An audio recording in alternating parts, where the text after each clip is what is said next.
Kasus penolakan jenazah kasus COVID-19 masih terjadi.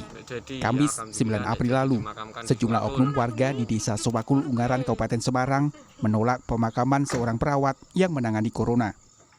Adanya penolakan membuat jenazah sang perawat akhirnya dipindahkan ke kota Semarang.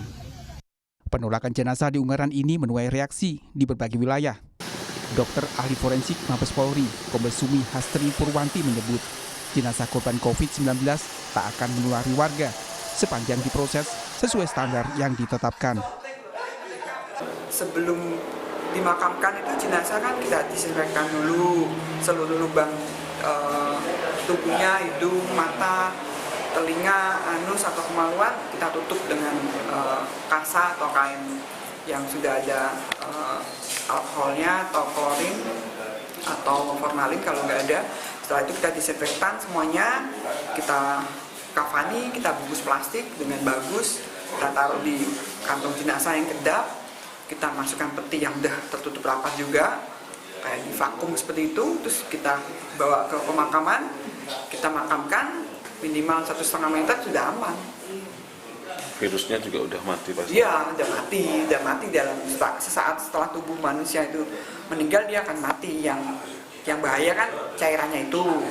Kalau kita bungkusnya tidak baik dan kita biarkan sampai 6 jam, 8 jam lah, cairan bungkusnya keluar semua, rembes lah, bisa kesentuh kita, ya kan? Atau keluarga yang mendekat karena virusnya jadi droplet, cairannya itu jadi droplet untuk kemana-mana berkembang biak kan, seperti itu.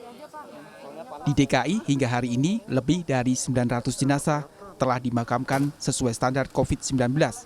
Petugas pemakaman dilengkapi APD demi memakamkan jenazah yang kadang tak ditemani keluarga. Petugas pemakaman di TPU Pondok Rangon, Jakarta Timur menuturkan kecemasannya dalam menangani jenazah corona pertama kali. Rujukannya adalah standar SOP daripada kedinasan kami, yaitu harus melengkapi diri kami dengan APD yang lengkap. Jadi antaranya pakai masker, tidak masker seperti ini ada khusus ya, karena ini saya lagi istirahat. Sarung tangan panjang, kemudian juga jas plastik, sepatu bot, seperti itu Mbak. Masalah cemas, khawatir, pastilah. Karena kita belum ada tataran khusus, gimana cara menghadapinya. Pada saat itu, APD pun kita belum tahu banyak seperti apa yang dimaksud dengan APD itu. Namun di Jawa Tengah banyak warga yang tergerak hatinya untuk membantu pemakaman jenazah yang kerap ditolak. Di Desa Sidomulyo, Kabupaten Purworejo, warga desa menyediakan lahan makam seluas 3 hektar bagi korban corona. Kami dari pemerintah Desa Sidomulyo berembuk dengan para tokoh masyarakat. Apabila suatu saat di daerah manapun, baik itu di Purworejo atau di Jawa Tengah, di luar Jawa Tengah ada penolakan, kami siap menerima jenazah untuk bisa dimakamkan di desa kami, dan kami dari pemerintahan desa ada tanah kas desa untuk makam seluas itu yang telah terhitung itu kurang lebih sekitar 2 hektar. Kesadaran warga Purworejo patut diapresiasi di tengah kesulitan yang tengah dialami negeri akibat pandemi. Solidaritas perlu dibangun bersama agar Indonesia mampu melalui masa-masa sulit ini. Tim Liputan, Kompas TV.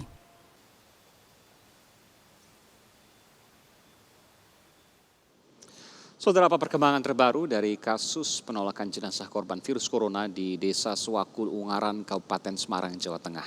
Dan bagaimana kisah dari warga di Desa Sidomulyo, Kabupaten Purworejo, Jawa Tengah yang menyediakan lahan makam seluas 3 hektar, 30.000 meter persegi bagi korban COVID-19. Untuk membahasnya sudah terhubung melalui sambungan satelit dengan Kabid Humas Polda Jawa Tengah, Komisaris Besar Polisi Iskandar Fitriana Sutisna, dan lewat sambungan Skype dengan Bupati Purworejo, Agus Bastian. Selamat malam Pak Bupati dan Pak Kabid Humas, dengan Aiman, Kompas TV Jakarta.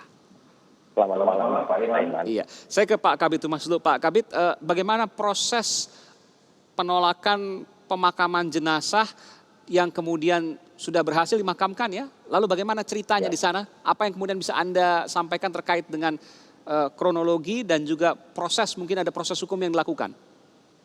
Ya baik Pak Iman. Jadi kronologisnya memang korban virus corona ini dari perawat Rumah Sakit Karyadi yang semulanya akan dimakamkan di daerahnya, yaitu di desa Tusukan. Ya, desa Tusukan. Ini sudah dipersiapkan dan sudah digali dan tidak ada penolakan sama sekali. Lalu kemudian ketika sedang penggalian kubur, ini dari pihak keluarga meminta agar jenazah dimakamkan berdampingan dengan ayahnya, yaitu di desa Suwakul. Lalu kemudian juga disepakati untuk dipindahkan.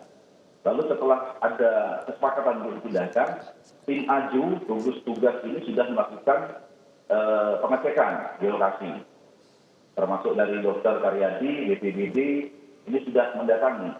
Lalu ketika saat akan datang ke sana, termasuk akan dilakukan penyemprotan disinfektan, dihalangi ada beberapa warga yang melakukan penolakan.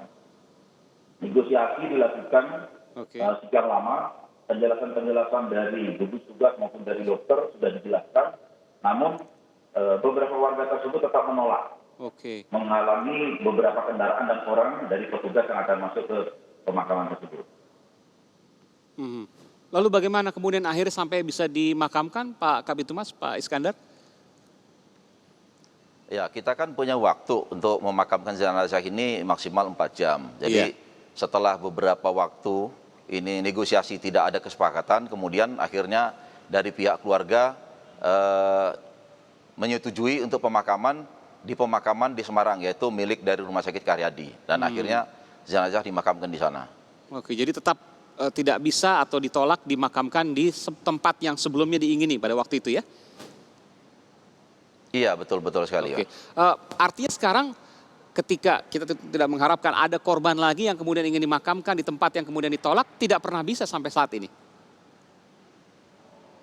Ya, kalau saat ini karena 3 tersangka atau provokator yang sudah kita lakukan penangkapan dan penahanan di Polda Jawa Tengah, masyarakat setempat di sana sudah menyadari. Dan ini sebenarnya bukan seluruh warga, ya. Pak Lurah juga sudah menjelaskan di sana. Tidak seluruh warga yang menolak, ini hanya beberapa orang. Provokatornya 3 orang ini sudah kita lakukan penangkapan dan penahanan, dan saat ini sedang dalam proses di Polda Jawa Tengah.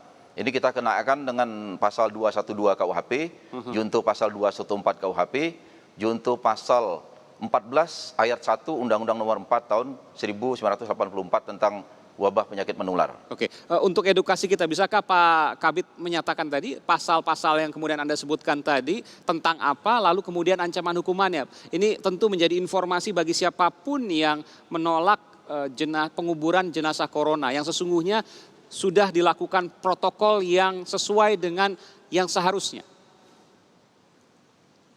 Iya, jadi kita dari penegak hukum, pihak kepolisian ini kan melakukan edukasi juga kepada masyarakat, menjelaskan juga tentang siapapun yang melanggar hukum itu ada sanksinya. Sudah jelas kita dari mulai Babin Kamtibmas, Kapolsek, Kapolres, bahkan dari Polda juga sudah memberikan ya beberapa sosialisasi kepada warga. Dan ini jelas pasal 212, 214 ini, barang siapa melawan, melanggar hukum, menghalang-halangi petugas yang melaksanakan tugas yang sah, ya, di sini diancam dengan pasal 212, ancaman hukumannya kalau 212 itu 1 tahun 8 bulan, pasal 214 ini dilakukan lebih dari 2 orang, lebih dari 2 orang. Nah ini pasalnya, ancaman pasal ini adalah selama 7 tahun penjara. Luar biasa. Jadi petugas yang sah ini termasuk petugas pemakaman yang telah diberikan pembekalan terkait dengan COVID-19, misalnya seperti itu? Ya, betul sekali. Petugas pemakaman, kemudian juga dari petugas dari rumah sakit, dokter, perawat, BPBD, kepolisian, ini semua diberi kewenangan untuk itu. Baik, kita akan kembali saat lagi ke Bupati Purworejo untuk kemudian informasi paling akhir di sana terkait dengan makam yang disediakan. Bagi siapapun korban corona, maka disediakan lahan di Purworejo. Kami akan segera kembali, tetaplah bersama kami di Sapa Indonesia Malam, saudara.